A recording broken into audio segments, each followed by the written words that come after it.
குருபியோ நமக. யமன், சனீஸ்வரன், வருணன், அக்னி இவங்க 4 பேரும் என்ன பண்ணாங்க,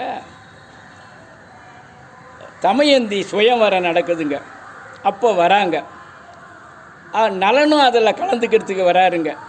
அவர் என்ன பண்ணுறாரு, நலனை கூப்பிட்டு, நலன் எனக்கு ஒரு உதவி செய்யணுன்னாரு. நம்மளாம் என்ன பண்ணுவோம், உதவி செய்யணுன்னா என்ன உதவின்னு கேட்போம். நலனுக்கு சிறப்பு என்னன்னா, என்ன உதவின்னு கேட்கல, செய்யறேன் அப்படின்னு சொன்னார். நீ என்ன பண்ணணும், அந்த சபையில் எங்கள் 4 ஒருத்தருக்கு தமயந்தி மாலை போடணும், இதை மாதிரி நீ சொல்லணும் அப்படின்னு சொன்னார்.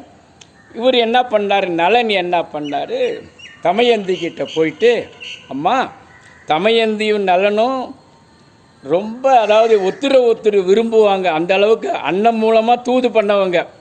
என்ன நீங்கள் இந்த 4 ஒருத்தர் நீ திருமணம் பண்ணணும், அவங்க உதவிக்கு நான் சரின்னு சொல்லிட்டேன் அப்படின்னு சொன்னார். சரி நீ போ, நான் பார்த்துக்கிறேன். ஆனால் தமயந்திக்கு நலன் தாங்க உயிர். இந்த 4 தெரிஞ்சு போச்சுங்க. எப்படியும் தமயந்தி நலனுக்கு தான் மாலை போடுவா, நமக்கு போட மாட்டான்னு நினச்சி சபைக்கு வந்தாங்க. 4 பேரும் வந்தாங்க. எப்படி வந்தாங்க தெரியுங்களா, அந்த 4 நலன் ரூபம் தரித்து வந்தாங்க. நலன் நடுவில், இந்த பக்கம் 2 பேர், அந்த பக்கம் 2 பேர். தமயந்தி வந்தாங்க. தமயந்தி மாலையை எடுத்து கரெக்டாக நடுவில் இருக்கிற நலனுக்கு போட்டாங்க.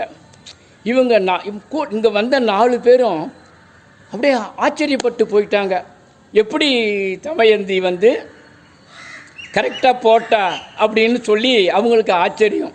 தேவர்களை விட மானுடர்களுக்கு அவ்வளோ புத்திசாலித்தனம் இருக்குதா அப்படின்னு சொல்லிட்டு, அப்போ தமயந்தியை அப்போது தன்னுடைய சுயரூபத்தை எடுத்து தமயந்தி கிட்ட கேட்டாங்க, அம்மா எங்களுக்கு நீ மாலை போடலை, வருத்தம் இல்லை, உங்கள் காதல் உண்மையான காதல், அவருக்கு போட்ட, எனக்கு ஒன்று சொல்ல, என்ன சொல்லணும் சொல்லுங்க. இவர் தான் நலன், நாங்கள்லாம் டூப்புன்னு உனக்கு எப்படி தெரியும் அப்படின்னு கேட்டாங்க 4 பேரும்.